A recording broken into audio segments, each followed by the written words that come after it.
I do want to introduce you to one more reserved address that I believe we saw pop up briefly in another lab, and I wanted to show you exactly what that was. It's the subnet router Anycast address. If you don't remember it from another lab, don't worry, because you're going to see it right here. To me, the best way to remember what this is, it's the all zeros address on an IP version 6 subnet, and by that I mean the all zeros for host bits address. Again, it's a reserved address. We don't want to use it for hosts, but I want to see what happens when you try to use it on live Cisco routers, and I want you to see what happens as well. What we'll do in this lab, we'll just create a loopback interface.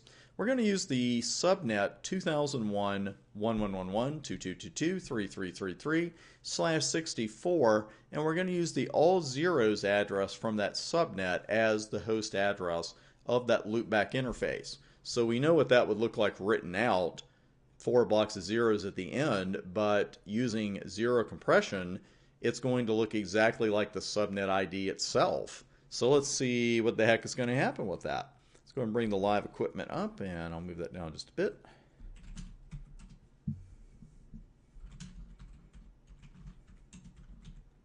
Six address, and we're going with 2001.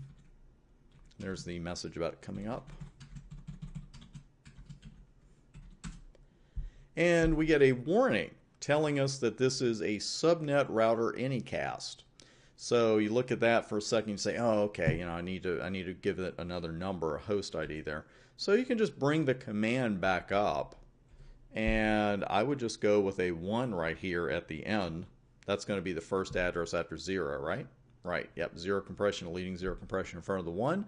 So you do that, and of course it accepts it. Everything's just fine and beautiful.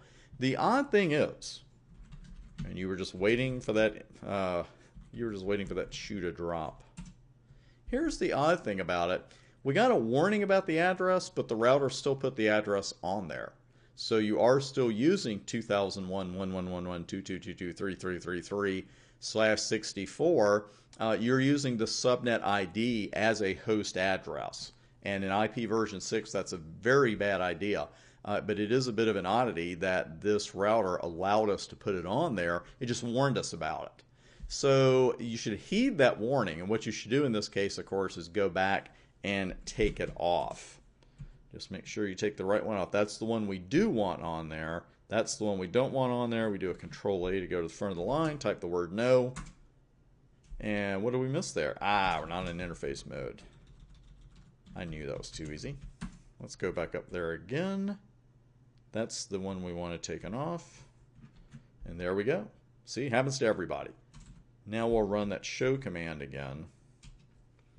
And you can see the address has been successfully taken off, and you are using the first legal address in that subnet, which would be zero compression all the way down to that 1 at the end of the address. So that is it for that particular address type. I just really wanted to make sure you saw that oddity, that while the router will warn you that you're using a subnet router Anycast address, it won't prevent you from doing so.